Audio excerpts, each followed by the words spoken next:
تو شیعہ حضرات کے دو طائفے ہیں حضرات. ایک طائفہ وہ ہے جو کہتے ہیں ہمیں حدیث سمجھ ہی نہیں آ سکتی، ٹھیک ہے نا. وہ حضرات جو کہتے ہیں ہمیں حدیث کبھی بھی سمجھ میں نہیں آ سکتی، اور وہ کہتے ہیں ہمیں صرف کیا سمجھ آتا ہے؟ فتوے سمجھ آتے ہیں. تو لازمی بات ہے ان لوگوں نے جو ایسے بیوقوفانہ اور احمقانہ طریقہ کار اختیار کیا ہے کہ ان کو سمجھ ہی نہیں آ سکتی، تو وہ آپ سے مطالبہ بھی نہیں کر سکتے نا کہ آپ ہمیں حدیث دکھائیں، کیونکہ آپ کو جب سمجھ ہی نہیں آ سکتی تو حدیث کیا دکھائیں؟ جب آپ خود کہتے ہو کہ حدیث کی سند کے سمجھنے کے لیے اجتہاد کی ضرورت ہے، حدیث کا متن سمجھنے کے لیے اجتہاد کی ضرورت ہے. مجتہد کے علاوہ نہ کوئی حدیث کی متن کو سمجھ سکتا ہے، نہ حدیث کی سند کو صحیح سمجھ سکتا ہے. اور یہ کہ ایک چیز کیا حلال ہے حرام ہے، اس کا طریقہ کار کیا ہے، اگر ہم اس کو حدیث سے اخذ کریں تو اس کا نام ہے اجتہاد، اس کا نام ہے استنباط. اور یہ مخصوص کس کے لیے؟ مجتہدین کے لیے. اور غیر مجتہد یہ کام کرے تو وہ فاسق ہے، وہ گمراہ ہے، ٹھیک ہے نا. تو پھر انہوں نے تو راستہ اپنے لیے شٹ کیا نا. ان لوگوں نے تو پورا دین کا راستہ ہی اپنے لیے شٹ کیا، شٹ ڈاؤن کیا ہے، یعنی بند کیا ہے. یعنی خود وہ اقرار کرتے ہیں کہ وہ کیا ہیں؟ وہ گدے ہیں، انسان نہیں ہیں. یعنی سمجھ نہیں آتی تو انسان کو تو سمجھ آ جاتی ہے، لیکن جب یہ کہتے ہیں انسان نے ہمیں سمجھ نہیں آ سکتی بھائی، تو انہوں نے خود کسی اور کو ان کو سمجھ آ جاتی ہے، ہمیں سمجھ نہیں آتی. تو انہوں نے جو طریقہ کار یہ اختیار کیا، یہ قرآن کے خلاف ہے، یہ سنت کے خلاف ہے، یہ امامت کے خلاف ہے، اہل بیت علیہم الصلاۃ والسلام کے حجیت کے خلاف ہے، یہ دین کے خلاف ہے، اور یہ بدیہیات کے خلاف ہے. پھر ان کے اپنے طیب نفس کے خلاف، ان کے اپنی شخصیت کے خلاف ہے. کہ کیا کہہ رہے ہیں یہ لوگ، کہ ان لوگوں نے کیا کیا؟ اپنے آپ کو بالکل اعتراف کہ ہم کیا ہیں؟ ہم گدے ہیں، ہم انسان نہیں، جانور ہیں. اور تو پھر ان لوگوں کو حدیث دکھانا، ان کے ساتھ حدیث گفتگو کرنا، ان کے اپنے منہج کے موافق، یہ باطل کام ہے. ان کے لیے ایک ہی راستہ ہے کہ وہ ان کا جو مرجع کہہ دے، مرجع کہہ دے کہ جائز ہے تو جائز ہے، مرجع کہہ دے حلال ہے تو حلال ہے، مرجع کہہ دے حرام ہے تو حرام ہے. حدیث سے یہ باتیں ان کے لیے ثابت ہو ہی نہیں سکتی. اور کوئی ان کے لیے ثابت کر بھی دے نا، ثابت کر بھی دے حدیث شریف سے، تو وہ کیا ہے؟ وہ فسق ہے، وہ فجور ہے، کیونکہ وہ مجتہد ہی نہیں ہے. وہ خود کبھی یہ نتیجہ اخذ نہیں کر سکتے کہ یہ اس حدیث سے ثابت ہوتی ہے کہ یہ چیز جائز ہے یا جائز نہیں ہے. سمجھ میں آئی نا بات آپ کو؟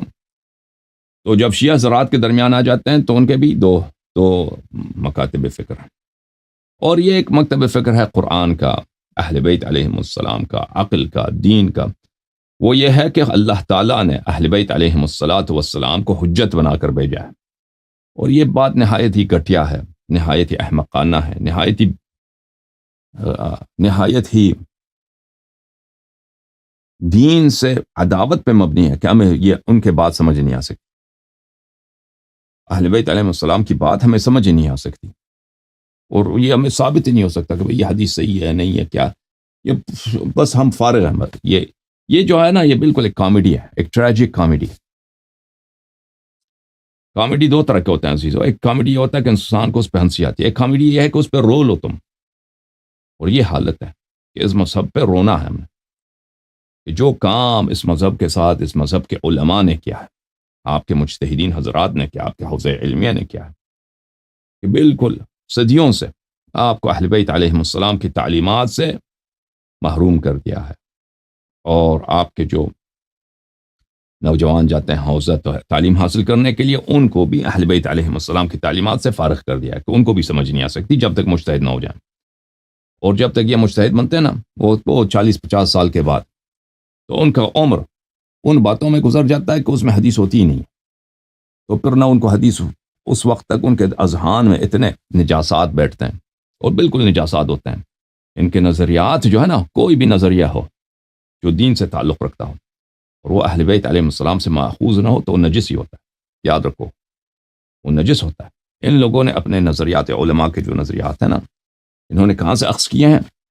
جن کو یہ علم کہتے ہیں کہ بڑا عالم ہے، جن کو یہ فقہ اصول کہتے ہیں، اور جو فلسفہ عرفان ہے وہ تو کفر ہے ہی. انہوں نے جماعت عمریہ سے اخذ کیا ہے، اہل بیت علیہ السلام سے تو اخذ نہیں کیا. تو ان کے ذہن میں یہ بہت بیٹھ جاتا ہے. پھر اس کے بعد 50 سال کے بعد یہ حدیث کہاں پڑھیں گے؟ اب ایک آدمی کی عمر 60 سال 70 سال ہو گیا، مجتہد بن گیا، وہ کب اب کہتا ہے اس کو حدیث سمجھ آتی ہے، اور پھر اس کے لیے حدیث سمجھنا ناممکن ہے. کیونکہ اس کے چہرے پہ، اس کے آنکھوں کے سامنے ایسے سن گلاسز لگا دیا نا اجتہاد کے اور علماء کے نظریات کے، کہ وہ اس کو حدیث سمجھ ہی نہیں آتی. وہ جس طرح سے وہ علماء کے نظریات کو پرکھتا ہے نا، اسی طرح حدیث کی طرف اسی آنکھ سے دیکھتا ہے، اور وہ اس کو سمجھ نہیں آتی، قرآن و حدیث اس کو سمجھ نہیں آتی. تو یہ المیہ ہے میرے عزیز. تو آپ کے نوجوان جاتے ہیں حوزہ تعلیم حاصل کرنے کے لیے، وہ واپس آتے ہیں تو وہ آپ کو دین کا کام نہیں بتاتے. دین کیا ہے عزیزو؟ یاد رکھو، دین کسی کے نظریات کا نام نہیں ہے. نظریات یہ رائے ہیں، یہ نجس ہیں، ان کو چھوڑ دیں. نظریہ ہمیشہ نجس ہوتا ہے. سمجھ میں آئی نا بات آپ کو؟ یہ نجس ہوتا ہے. خالص، پاک، طاہر، مطہر وہ ہے جو طاہر مطہر سے آپ کے پاس آ جائے. اہل بیت طاہرین علیہم الصلاۃ والسلام، ان کے فرامین، ان کے سنن، ان کے احکام، ان کے احادیث، ان کے اقوال اور ان کے افعال، یہ پاک ہے، یہ دین ہے، یہ نور، یہ ہدایت. 12 اماموں کے علاوہ، 14 معصومین علیہم السلام کے علاوہ اللہ نے آپ پر کوئی کسی کو حجت نہیں بنایا کہ آپ دیکھیں کہ وہ کیا کہہ رہا ہے. نہیں، امام صرف اور صرف 12 امام. باقیہ علماء جہاں کا تعلق ہے وہ علماء ربانی، وہ ہیں جو آپ تک اہل بیت علیہم السلام کے کلام کو پہنچانتے ہیں بغیر کسی زیادہ اور نقصان کے، بغیر اس میں گٹانے کے یا زیادہ کرنے کے. اپنے نظریات کو سائڈ پہ رکھتا ہے. اس کا نظریہ ہوتا ہی نہیں ہے، اس کا نظریہ وہی ہے جو اہل بیت علیہم السلام نے فرمایا. وہ عالم ربانی. اس کے علاوہ عالم ربانی نہیں ہے. اس کے علاوہ وہ ہیں شیاطین کے جیوش ہیں جو علماء اسلام کے شکل میں ظاہر ہوئے ہیں. تو میرے محترم ناظرین، طریقت مذہب شیعہ میں دو طریقے ہیں. ایک طریقہ وہ ہے جو امپورٹڈ ہے جماعت عمریہ سے، ہمیں حدیث نہیں سمجھ آ سکتی، ہم نے تو صرف تقلید کرنی ہے. تو ان کے لیے کیا ثابت کریں گے آپ؟ جب ان کو سمجھ ہی نہیں آ سکتی تو ان سے گفتگو کرنا ہی بیکار ہے. ان سے گفتگو کرنا ہی بیکار ہے، کیونکہ انہوں نے اپنے آپ ماتھے پہ لکھ دیا کہ جانور، ماتھے پہ لکھ دیا کہ ہم انسان نہیں ہیں، ہمیں سمجھ نہیں آ سکتی، ہمیں رسول صلی اللہ علیہ وسلم کی سنت سمجھ ہی نہیں آ سکتی، ہمیں اہل بیت علیہم السلام کی سنت سمجھ ہی نہیں آ سکتی، ان کی احادیث سمجھ ہی نہیں آ سکتی. ان سے دین لینا ہی نہیں ہم نے صرف مراجع سے لینا. اور یہ میں کوئی یہ جزاف نہیں کہہ رہا، میں کوئی باطل کام نہیں. ان کا طریقہ کار یہی ہے، تقلید کا مطلب یہی اور کچھ بھی نہیں ہے.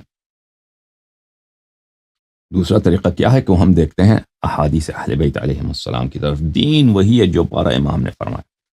12 ائمہ طاہرین علیہم السلام نے اگر ماتم کرنے سے منع کیا ہے تو ماتم جو حرام ہے. اگر انہوں نے ماتم کیا ہے، اس کی ترغیب دی ہے، تو یہ شریعت ہے. ٹھیک ہے نا؟ شریعت کے ایک ہی ملاک ہے، ہدایت کا ایک ہی ملاک ہے، ایک ہی میزان ہے، ایک ہی کرائٹیریا ہے.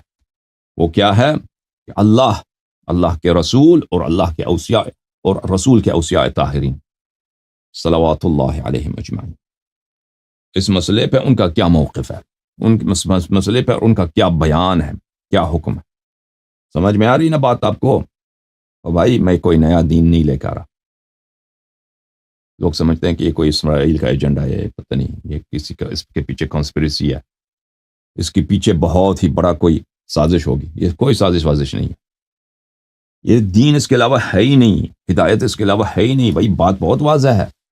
تم اگر مسلمان ہو، تم اشہد ان علی ولی اللہ کہتے ہو، 12 اماموں کو مانتے ہو، سلام اللہ علی الائمۃ الطاہرین، تو اس بات میں کیوں کوئی شک ہے بھائی کہ دین اس کے علاوہ کسی چیز کا نام نہیں ہے. علماء کے فتوے یہ اس کو چھوڑ دو، ان کے نظریات، ان کی کوئی اہمیت نہیں ہے. آپ نے اتباع کرنی 12 ائمہ طاہرین علیہم السلام کی. ان مسئلے میں ان کا کیا فرمان ہے وہ آپ کو سمجھ بھی آ سکتی ہے، بشرطے کہ کوئی آپ کو بتا دے. ہاں، علماء اگر فارغ ہو کے بیٹھ جائیں نا کہ ہمیں آپ کو سمجھ ہی نہیں آ سکتے، ہم کیا بتائیں آپ. انہوں نے خود بھی کبھی محنت نہیں کیا، پڑھنے کی کوشش نہیں کی، کیونکہ ان کے اساتذہ نے ان کو بتایا کہ آپ کو تو سمجھ ہی نہیں آ سکتی، آپ مجتہد ہی نہیں ہیں. اگر یہ طریقہ کار ہو تو جی ہاں، کسی کو بھی نہیں سمجھ آ سکتی نا. اگر کوئی آپ کو نہ سکھا دے، نہ بتائے، وہ تو کسی کو سمجھ نہیں آ سکتی.